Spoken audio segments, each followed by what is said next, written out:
नमस्कार मंडळी, आपण सध्या आहोत माजी आमदार दीपक आबा साळुंखे पाटील यांच्या निवासस्थानी।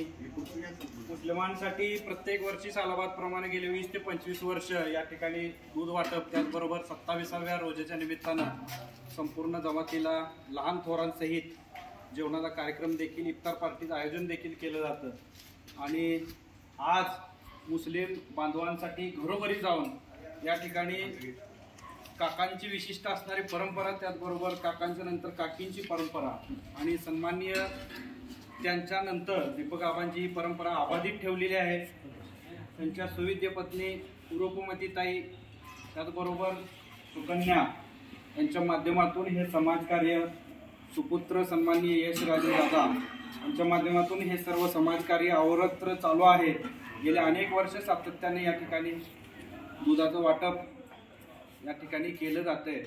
आणि याच निमित्तानं आपल्याशी संवाद साधतायत माजी आमदार दीपक आबा साळुंखे पाटील। काय सांगणार आहेत आपण जाणून घेऊ। जवळे गावची आमची अतिशय गेली अनेक वर्षापासूनची, गेली अनेक पिढ्यानपिढ्या जवळे गावची एक उज्ज्वल परंपरा आहे।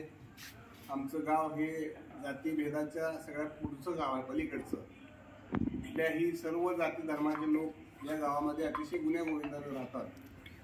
प्रत्येकांचे सणवार सगळं गाव एकोप्यानं आम्ही या ठिकाणी साजरं करतो।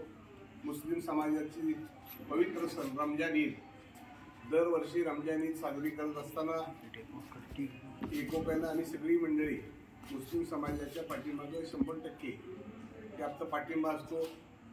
दरवर्षी 27वा रोजा म्हणजे त्यांच्या रमजान महिन्यातला सगळ्यात पवित्र असा दिवस, त्या दिवशी साळुंखे पाटील परिवाराच्या वतीनं संबंध मुस्लिम समाजाला गावातल्या आणि शेखवाडीवरच्या आणि त्यांना रोजा सोडतेवेळी संपूर्ण जेवणाची व्यवस्था साळुंखे पाटील परिवाराकडून करतो।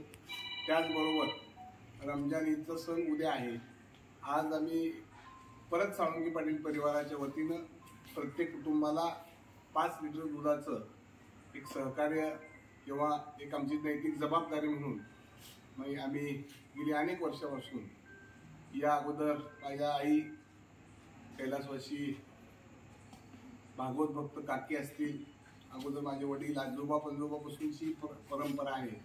आणि आता या 3ऱ्या-4थ्या पिढीला मी असेल, आमचा यशदादा असेल, माझ्या मिसेस रूपमतीताई असतील, आमची कन्या कृष्ण असेल, आज मुक्ताई या ठिकाणी नाही।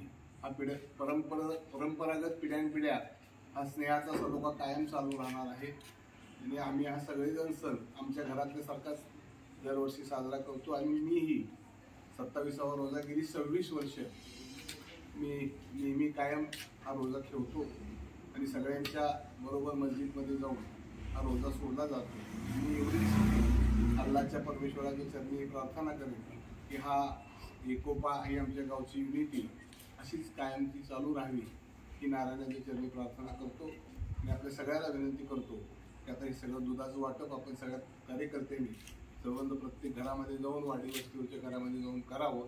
सगळ्यांना ईदच्या मनापासून शुभेच्छा, धन्यवाद। नक्कीच तुम्ही बघू शकता की कशा प्रकारे या ठिकाणी संपूर्ण समाजामध्ये हिंदू मुस्लिम ऐक्याची भावना आणि आबांचा देखील या ठिकाणी 27वा रोजा असतो। कॅमेरामन समीर इनामदार सोबत मी कैलास गोरे, सांगोला माझा जवळ।